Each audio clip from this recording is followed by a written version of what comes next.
Olá você, obrigado por clicar nesse vídeo.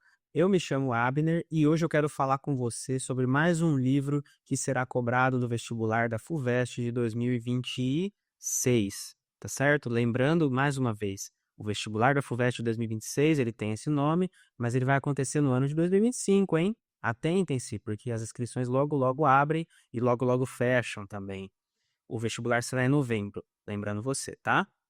Vamos falar então sobre o Cristo Cigano, da Sofia de Mello Breyner Andersen. Essa autora, essa poetisa portuguesa contemporânea, essa autora que faleceu, nos deixou há pouco tempo, mas que deixou uma obra poética bem extensa, muito interessante, que inclusive referencia Portugal e está emoldurada em Portugal, inclusive, em um ponto turístico de Portugal, você encontra os versos dela.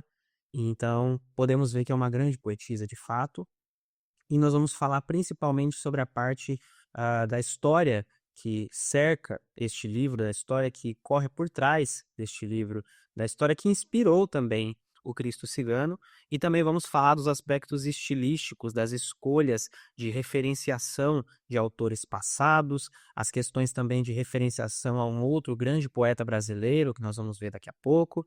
Tudo isso nós vamos ver nesse vídeo para que você tenha um entendimento bem sólido, bem concreto dos fatos que permeiam o Cristo Cigano. Aqui está o Cristo Cigano. Vamos lá então começar a nossa apresentação. Temos então primeiramente uma foto da Sofia de Mello Breyner Andersen, essa poetisa, e uma frase extraída do próprio Cristo Cigano. Não há para mim outro amor, nem tardes limpas. A minha própria vida a desertei. Só existe o teu gosto, geometria, clara que sem descanso esculpirei. Belíssimo verso aí da Sofia, que já nos dá um prelúdio, um prefácio do que se trata a história do Cristo Cigano. Falando um pouquinho sobre a Sofia de Mello, ela nasceu em 1919 em Portugal e se consagrou como grande poetisa em Portugal durante a sua vida. Ela foi autora de uma vasta obra poética de literatura portuguesa moderna. Ela também foi crítica literária, ela foi ativista política e ela venceu o prestigiado Prêmio Camões. O Prêmio Camões que prestigiou também Chico Buarque, a Paulina Chiziane, que também será cobrada no vestibular da FUVEST, bem como também o Rubem Fonseca, bem como também o Dalton Trevisan e outros nomes muito interessantes e muito marcantes da literatura portuguesa, tanto brasileira quanto africana, como também lusa. E ao longo da bibliografia da Sofia, ela faz referência, curiosamente, a alguns poetas brasileiros.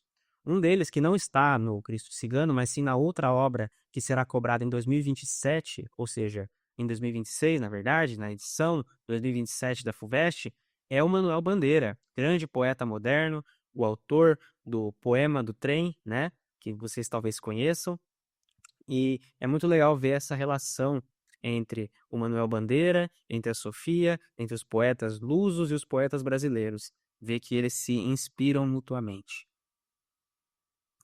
Mas falando sobre o Cristo Cigano, o livro, ele foi lançado em 1961.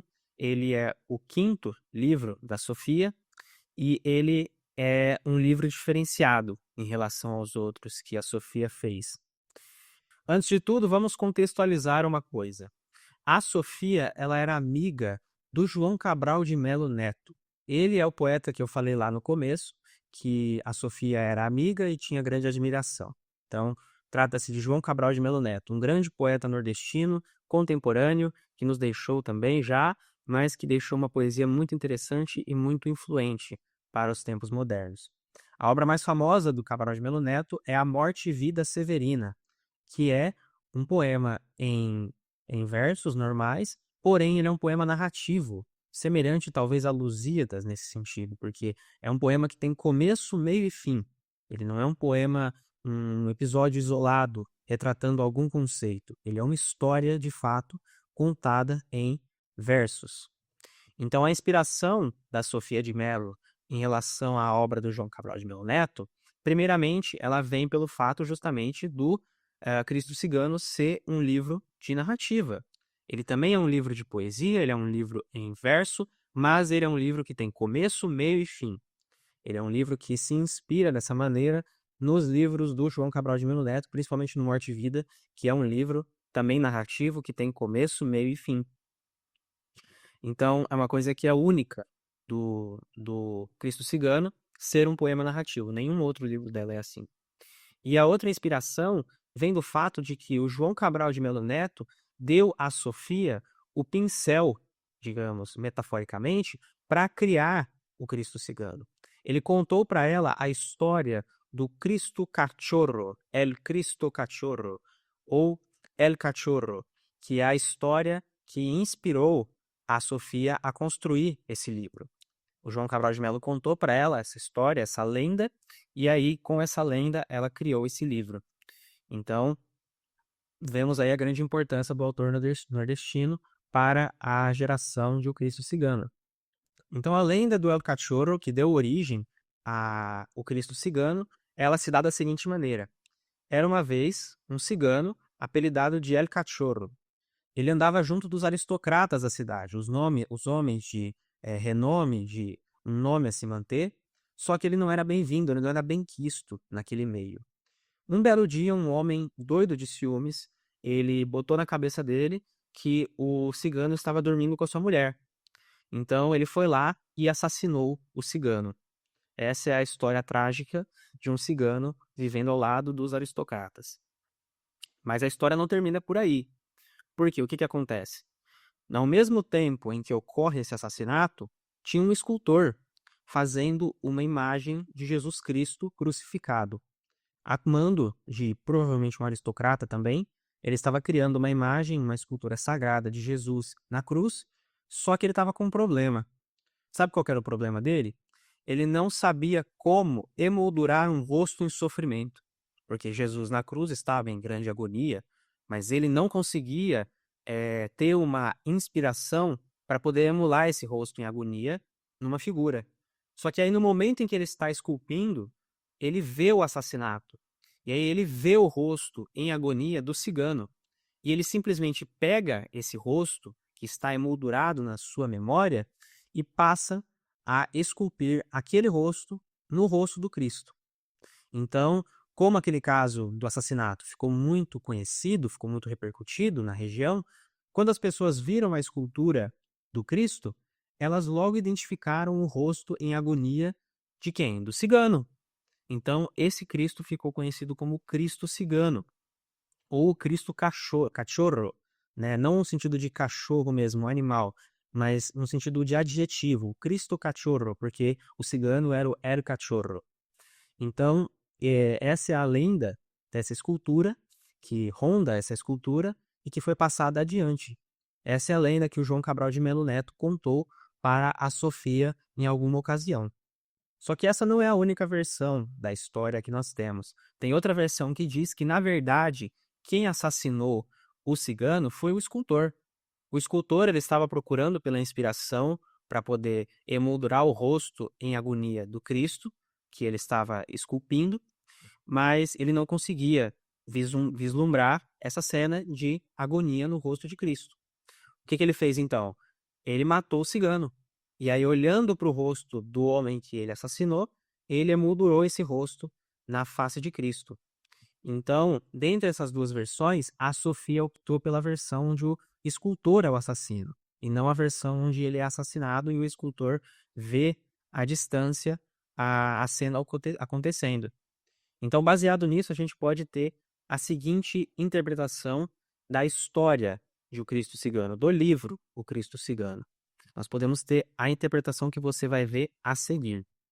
Então, acontecem os fatos da seguinte maneira. O escultor se encontra com o destino, nós vamos falar mais sobre essa questão do destino lá na frente. O destino diz para o escultor: você esculpirá seu rosto de morte e agonia. E o escultor não entende, mas ele aceita o chamado do destino. Quando a gente escreve um pronome pessoal com letra maiúscula, a gente está se referindo a Deus. Então aí já mostra que o destino estava fadando o escultor a esculpir o rosto de sofrimento de Cristo. E o escultor não consegue encontrar inspiração, ele sofre, ele se malogra tentando achar inspiração para esculpir esse rosto e ele não consegue, até que um dia de tarde ele vê o cigano, ele conhece o cigano e isso traz a ele uma brilhante, ironicamente, uma brilhante ideia. ele resolve assassinar o cigano para poder ter um rosto para usar no seu Cristo, na sua escultura. Essa é a história do livro Cristo Cigano. Então é realmente muito parecida, quase uma cópia idêntica da história que a Sofia ouviu do João Cabral de Melo Neto. A diferença é a questão do destino e alguns pormenores ali, uns detalhamentos a mais que a versão da Sofia vai acrescentar. Passando então dessas questões da narrativa do Cristo Cigano, do que ele conta, dos eventos que se desdobram na sua trama, vamos falar então sobre os aspectos mais estilísticos, que são fruto da escola da Sofia, que são fruto das inspirações que a Sofia teve para escrever o Cristo Cigano. Os autores da época da Sofia também faziam menção de escritos e movimentos anteriores a eles. Por exemplo, o Fernando Pessoa, ele faz menções ao Luís de Camões. Ele tem um poema muito conhecido, o poema mais famoso do Fernando Pessoa, como Fernando Pessoa, né, porque ele tem vários heterônimos, é o Mensagem, e no Mensagem ele faz menção ao Luís de Camões. Então é uma tendência moderna você pegar um texto antigo e fazer uma reinterpretação dele, uma reimaginação desse texto. Você pega ou uma citação direta de um texto anterior, ou você pega uma noção, uma ideia inspirada naquele autor antigo. Isso é uma coisa que a Sofia faz, tanto diretamente citando, como também no sentido estilístico da palavra. Ela pega o estilo que uma certa escola, que um certo movimento literário adotou e colocou na mesa e faz a sua própria versão, faz as suas próprias modificações, traz uma versão nova, porém baseada numa versão já estabelecida. E nós também já falamos, né, mas nós reiteramos aqui a questão do João Cabral de Melo Neto, o grande amigo da Sofia, o grande inspirador de O Cristo Cigano.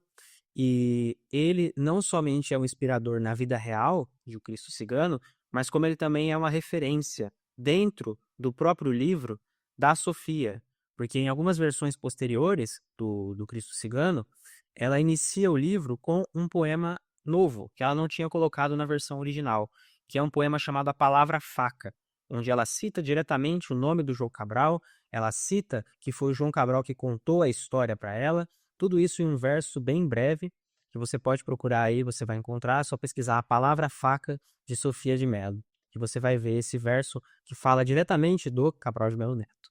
E além desses diálogos com autores, como eu disse, a Sofia também dialoga com períodos da literatura, com épocas, com movimentos literários. Mais precisamente, o classicismo e o barroco. São dois períodos que vão ter influência na construção de O Cristo Cigano. Caso você já tenha lido alguma obra do Luís Vaz de Camões, o grande poeta luso, né, talvez o maior de todos, você sabe que ele tem uma tendência, ele tem uma característica da sua poética de trazer de volta os mitos clássicos, os mitos gregos, os mitos romanos. Ele fala de vários mitos nos seus sonetos. Ele também tem um ar de mitologia clássica nos Lusíadas. Então, isso é uma característica do classicismo, do movimento ao qual o Luís Vaz de Camões pertence. E esse fato de que trazemos à memória esses mitos, a mitologia greco-romana, é uma coisa que a Sofia vai trazer também. Na questão do destino, como eu falei lá no começo, o destino ele é quem incube, quem dá a missão ao escultor de fazer a obra do Cristo Cigano, fazer a escultura do Cristo em agonia. Então, nós temos um verso aqui, que é um dos primeiros versos, um dos primeiros poemas dentro do Cristo Cigano, que diz o seguinte: o destino eram os homens escuros, que assim lhe disseram: tu esculpirás seu rosto de morte e agonia. O destino aqui, ele é uma entidade, ele é uma coisa física. Quem conhece a história de Édipo, o destino diz que Édipo assassinaria o próprio pai e casaria com a própria mãe. E por mais que ele tente, ele não consegue se desvincular desse destino que está imposto a ele. Essa materialização, esse destino inabalável, esse destino inquebrável, é um aspecto da mitologia que o classicismo trouxe de volta das suas poesias e que a Sofia traz de volta novamente para falar com o classicismo. Lembrando aqui somente que no caso de Édipo Rei, que eu citei como exemplo, o destino ele não é um ente, ele não é uma pessoa, como na obra onde o destino fala com o escultor. Na obra de Édipo Rei, o destino é uma força mesmo. Só que o ideal de destino inquebrável, o ideal de destino inalienável, permanece nas duas obras. Além do classicismo, tem esse fato de que mostra com bastante clareza e com bastante explicitez os mitos greco-romanos de volta, né, assim como o Camões fazia, como o classicismo fazia, nós também temos em O Cristo Cigano temas barrocos, aspectos do barroco, mais precisamente a questão da dualidade. Então, a Sofia, ela vai trazer a dualidade à tona de maneira imagética, ou seja, você vai ter a luz e a sombra, você vai ter a alegria e a tristeza, a morte e a vida, como é no caso do poema 3, Busca, que eu vou estar lendo aqui para vocês. Onde estás tu, morte? Não te posso ver. Onde a tua imagem? Onde o teu retrato? Nas tardes serenas, nos frutos redondos, nas crianças puras, nas mulheres criando, com seus gestos, vida? Então veja, ó, onde estás tu, morte, com seus gestos, vida no último? Olha o contraste, morte e vida.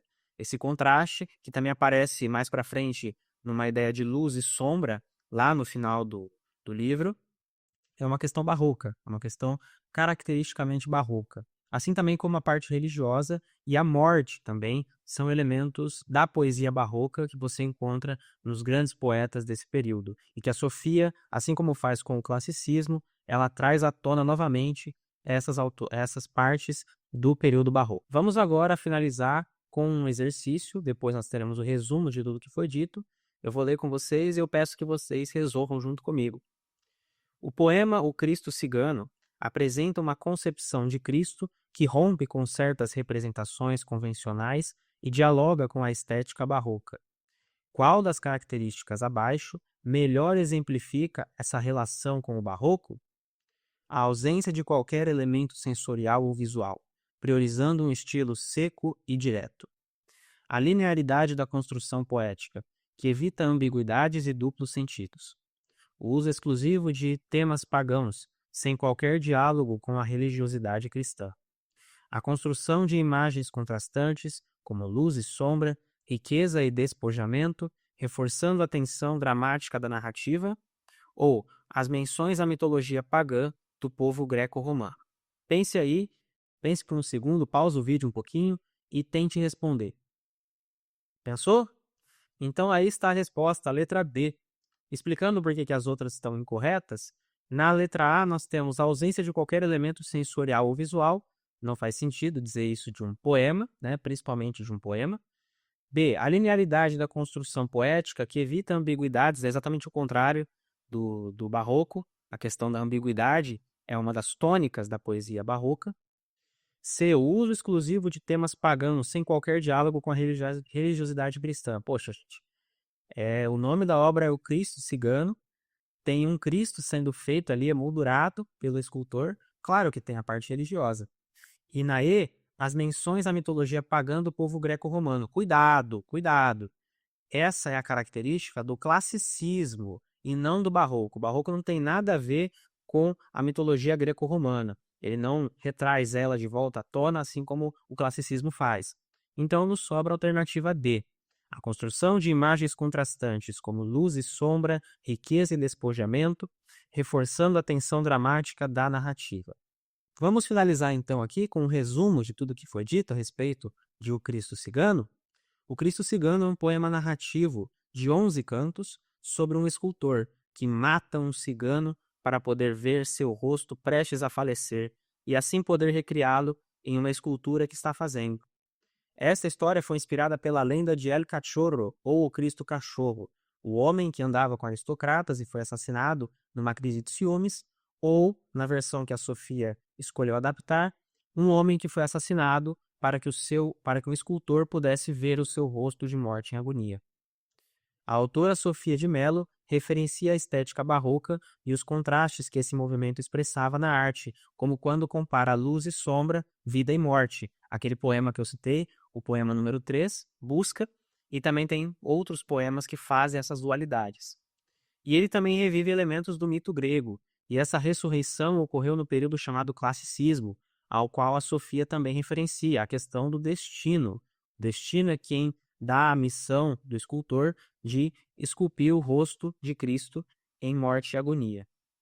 Então é isso que eu tinha para falar sobre o Cristo cigano. Essas são as ideias principais, os aspectos mais relevantes do Cristo cigano. Muito obrigado por ter acompanhado até aqui. Eu espero que você vá muito bem na FUVEST. Boa sorte, estude, se esforce. Com certeza todo o seu esforço, todo o seu empenho será recompensado.